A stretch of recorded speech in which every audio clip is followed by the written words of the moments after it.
ఒకవేళ నువ్వు విధేయతగా ఉండలేకపోయినా, ఒకవేళ నీలో మార్పు రాలేకపోయినా, నీ విశ్వాసము క్రియలు లేనిదే ఇట్ ఈస్ డెడ్ ఫెయిత్ అని మనం చూస్తున్నాం. మరి ఇప్పుడు ఫెయిత్ ఎంత చెప్పండి కదా, చిన్న కాంట్రడిక్షన్ చేస్తున్నానికి clarification between Paul and James. ఏంటి చాలా మంది కాంట్రడిక్టివ్గా మాట్లాడతారు, కానీ అక్కడ పాల్ చెప్పిన సందర్భం వేరు, ఈ జేమ్స్ యాకోబు చెప్పిన సందర్భము వేరు. వేరే వేరే ప్రాబ్లమ్స్ని వాళ్ళు అడ్రస్ చేస్తున్నారు. దాంట్లో ముందుగా మీరు పెట్టుకోవాలి అంటే ఏంటంటే, మరి పాల్ ఈ ఎఫెసియన్స్ రాసిన పత్రికలో ఈ 58-62 మధ్యలో రాసిన పత్రిక మనం చూస్తున్నాం. కానీ యాకోబు ఎప్పుడు రాశాడంటే 50-52 AD రాశాడు. అంటే దానికంటే ముందు, అంటే పాల్కి ఈ క్వాంటిటీ కాదు. నేను ఎందుకు ఇందాక చెప్పాను కదా, డేస్ ఎందుకు చెప్తున్నానంటే లాజికల్గా ఆలోచిస్తే ఈజ్ నాట్ కాంట్రడిక్టింగ్. మనం కాంట్రడిక్టింగ్ చేస్తాం అన్ని అక్కడ. కానీ ఆయన చెప్పింది ఏంటంటే, పాల్ ఏం టీచ్ చేస్తున్నాడు, we are saved by grace alone through faith. నువ్వు ఎన్ని కార్యాలు చేసినా కూడా, మీరు ఆ వాక్యం ఒకసారి చదవండి, ఎఫెసీయులు 2:8-10. క్రియల వల్ల కలిగినది కాదు కనుక ఎవరినో అత్యాశపడ వీలు లేదు, మరియు వాటి యందు మనం నడుచుకోవాలని దేవుడు ముందుగా స్థిరపరిచిన సత్క్రియలు చేయటకై. క్రియలు అనేది క్రియలు చెప్తున్నాను, సత్క్రియలు చేయటకై మనం క్రీస్తు యేసునందు సృష్టింపబడిన వారమని ఆయన చేసిన పని అయి ఉన్నాము. హ్యాండీ వర్క్గా ఉన్నాము అని ఏం చెప్తున్నాడంటే, పాలు మీరు క్రియలను బట్టి ఇది ఈ రక్షణ మీరు పొందుకోవాలి, ఆయన వల్లనే మీరు పొందుకోగలిగారు. మరి ఇక్కడ యాకోబు ఏం చెప్తున్నాడు అంటే, నిజమైన రక్షణ విశ్వాస క్రియలను ఉత్పత్తిస్తుంది.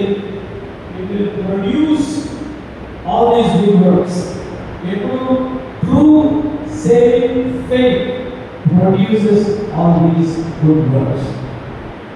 అది ఆయన టీచ్ చేస్తున్నారు. మీకు అర్థమైంది అనుకుంటున్నాను. ఎప్పుడైతే మీరు విశ్వాసంలో ఉన్నారో, మీకు రక్షణ కలుగుతుందో, సహజంగా ఇవన్నీ మీలో జరుగుతూ ఉంటాయి. అలాంటి కార్యాలు చేసినప్పుడే మీరు నిజమైన విశ్వాసంలో ఉన్నారనేది ప్రతి ఒక్కరి మధ్యలో ఈ ట్రాన్స్ఫర్మేషన్ కనబడుతుందని చెప్తున్నాను. అంత మాత్రాన మీరు క్రియలు చేయకపోతే రక్షణ అని బాగా అని చెప్తున్నాడు. పోయే నుంచి మీరు క్రియలు ఎందుకు చేసినా కూడా మీకు రక్షణ అనేది ప్రభువులమే వస్తుందని కాంట్రడిక్టింగ్గా చెప్తారు. అది కాదండి. మొదటిది ఈయన రాసిన సమయం వేరు, ఆయన రాసిన కాలం వేరు. రెండోది రెండు డిఫరెంట్ ప్రాబ్లమ్స్ని అప్పుడున్న పరిస్థితుల్లో వాళ్ళు అడ్రస్ చేసి ఉన్నారు. కాబట్టి ఒక భక్తులు అన్నారంటే జాగ్రత్తగా వినండి, we are not saved by works, but we are saved to good works. అంటే మనం క్రియల ద్వారా రక్షింపబడలేదు, కానీ మనం మంచి పనుల కోసం రక్షింపబడ్డాం. ఒకసారి చదువుతాం, మనం క్రియల పనులు చేయడం కోసమే రక్షింపబడ్డాం. ఆ క్రియల గురించి బట్టి మనం రక్షింపబడాలి. ఆయన కృపలనే రక్షింపబడ్డాం, కానీ ఆ రక్షింపబడిన తర్వాత ఈ మంచి పనులను చేయడానికి మనం రక్షింపబడ్డామని ఒక భక్తులు అంటున్నారు.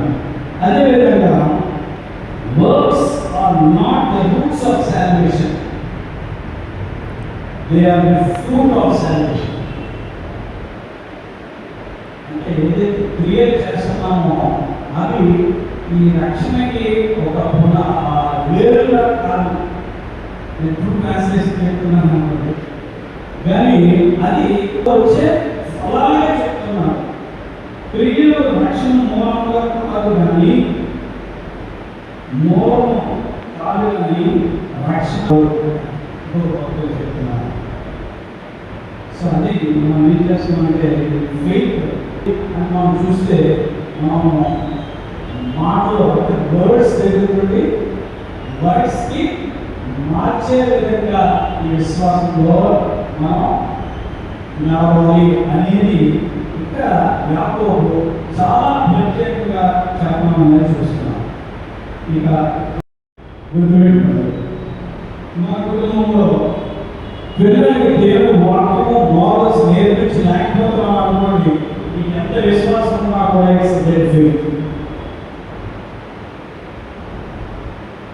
అదేవిధంగా మనం క్షమించడం అనేది త్వరగా క్షమించగలగాలి. స్లో టు యాంగర్, పాపం కూడా త్వరగా పడిపోకూడదు. మనం చేస్తున్నాం అనుకోండి, ఎలాంటి ఫెయిత్లో వెళ్ళిపోతున్నాం, డెవిల్ ఫెయిత్లో వెళ్ళిపోతున్నాం. Slow to anger, forgive quickly కుటుంబంలో ఇంటి ఉండాలి. సో ఈ ఫెయిత్ క్లియర్ రూపంలో చూపించగలుగుతున్నాము అంటే ఇలాంటి ఈ విధంగా ఉండాలని చెప్తున్నా. అదే చర్చ్ అనుకోండి, how you want to be in church if you are really faith that acts in love it looks today. మరి ప్రేమలో పనిచేసే విశ్వాసము నేను ఎలా ఉంది సంఘంలో మనం చూసినట్లయితే సర్వింగ్ వితౌట్ సీకింగ్ రికగ్నిషన్. ఈ పేరు కొరకు సేవ చేయగలరు. అదే నువ్వు సంఘంలో చేసినప్పుడు నీకు సపోర్ట్ అవసరంలో ఉన్న వారిని సపోర్ట్ చేయాలి, దాన్ని బహిరంగంగా అనౌన్స్ చేయాలి.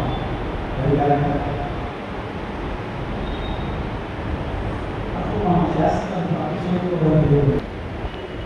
ప్రోత్సాహపరచండి. ఎవరైతే నిరాశ నిస్పృహతో ఉంటారో ప్రోత్సాహపరచండి. ప్రోత్సాహపరచండి అంటే మళ్ళీ అక్కడ క్రియ రూపంలో ఏ విధంగా వాళ్ళకి ప్రోత్సాహం కలుగుతుందో ఈ సమావేశంలో నువ్వు ఏ విధంగా వాళ్ళని చేయగలవు ఆ విధంగా చేయాలి క్రియా రూపంలో. మరి అదే సొసైటీలో మనం చూసినట్లయితే హెల్పింగ్ పోర్, పేదలకు సహాయం చేయాలి. మరి స్టాండింగ్ ఫర్ ద ట్రూత్, సత్యం కోసం నిలబడట. ఇందాక నేను చెప్పాను కదా, సాక్రిఫిషియల్గా ఉండలేకపోతున్నాం. నేను ఇప్పుడు స్టేట్మెంట్ పడితే కాంట్రవర్సల్ అవుతుంది డెఫినెట్గా. నేను నాకు చెప్పడం బీయింగ్ హానెస్ట్ అండ్ గుడ్, మీ పైన ప్లేసెస్లో మరి నిజమైనదిగా ఉండడం అనేది ఒక క్రియారూపంలో విశ్వాసం అదే showing Christ through your kindness. So ఇవన్నీ కంపెనీలో మనం చేస్తున్నాం. మన సెల్ఫ్ ఎగ్జామినేషన్ చూసుకున్నట్లయితే ఈ రోజు ప్రశ్నించుకోండి. Let us ask ourselves, is my faith only Sunday faith? నా విశ్వాసం అలవాటు విశ్వాసంగా ఉందా? చర్చకు చేయాలి, ప్రార్థన చేసుకోవాలి, ప్రశ్న కొనాలి, ఇంటికి వెళ్ళిపోవాలి, పొద్దున్న బ్రష్ చేయాలి, స్నానం చేయాలి, బ్రేక్ఫాస్ట్ తినాలి, డ్యూటీకి వెళ్ళాలి, నైట్ రావాలి, పడుకొని చేసుకోవాలి. మెకానికల్గా ఉంటుందా? Is my faith only words? నా విశ్వాసం మాటల వరకేనా? ఒకసారి క్వశ్చన్ చేసుకోండి. Does my faith cost me anything? నా విశ్వాసం వల్ల నాకేమో నష్టం కలుగుతుందా? ఈ విశ్వాసంలో ఉండి నాకు క్రియేట్ చేయడం వల్ల ఏమైనా నష్టం కలుగుతుందా? క్రియా రూపంలో చూపించిన విశ్వాసం వలన నష్టం కలిగినను మీకు ఇంటి వ్యక్తం కాదు. ఆ మేరకు do people see Christ in our actions? నా చర్యల ద్వారా క్రీస్తును మనలో చూడగలుగుతున్నారా?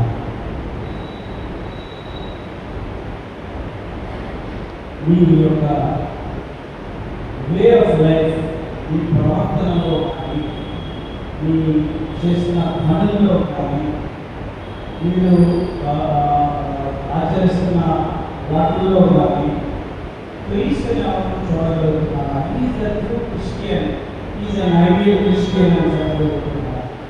మీరు ఉన్న ప్లేసెస్లో కానీ, మీ వర్క్ ప్లేసెస్లో అవ్వచ్చు, మీ నేబర్హుడ్లో అవ్వచ్చు, ఎక్కడన్నా మరి అలాగా